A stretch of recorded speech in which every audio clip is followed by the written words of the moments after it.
તો હેલો મિત્રો, બધા મજામાં?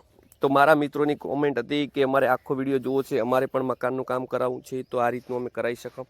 એ રીત તો વાત કરીએ તો બ્લેક ઉમરા સાથે વાત કરીએ. ચોકડીવાળી ટાઇલ્સ પિલરમાં વાપરી છે કે ઓછો ખર્ચો અડે.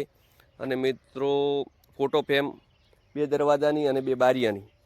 તો મિત્રો આગળ વાત કરીએ તો તળિયે બોર્ડરમાં બ્લેક મારેલી છે ટાઇલ્સની જ, અને ઉપર ગણપતિ પણ બેહાડ્યા છે અને ઉમરા બ્લેક છે, તમે જોઈ શકો છો. અને અંદર રૂમો, બેઠક રૂમની વાત કરીએ તો 2 રૂમો અમને આલેલી છે અને પાછળ પણ એક રૂમ નાની છે અને પાછળના ભાગમાં જ કિચન આવેલું છે. તો મિત્રો એલ આકારનું કિચન છે, તમે જોઈ શકો છો.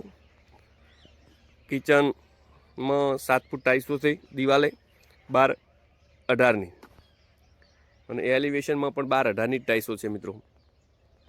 અને આ આપણે પહેલાં પણ બનાવતા હતા ને હવે પણ વળી ચાલુ કર્યું છે કે ટીવી કબાટ જે આપણે બનાવતા, ફર્નિચર આખું બનાવતા, એ આખું બનાવવાની જરૂર નથી. હવે પથ્થરનું 50% તમે 50%થી 60% કામ કરાવી નાખવાનું અને પાછળથી ઉપરના ભાગમાં સેજ ફર્નિચર તમારે કરાવી નાખવાનું, તો તમારે ઉધઈની પ્રોબ્લેમ ના રહે. તો મિત્રો આ પણ હવે ચાલુ થઈ ગયું પાછું રિટર્ન. પહેલાં 10 વર્ષ પહેલાં પથ્થરનું થોડું કરતા ને વળી બંધ કરાવ્યું હતું વચમાં વસ્તીએ, પણ આ વળી ચાલુ થઈ ગયું છે. તો હવે ટ્રેન્ડિંગમાં ચાલે છે પથ્થરનું આર્યું. તો મિત્રો આ રીતે પણ તમે કરાવી શકો છો અત્યારે, કે તમારા ફર્નિચરનો ખર્ચો પણ ઓછો થાય ને પથ્થરનું જિંદગીભરનું રહે.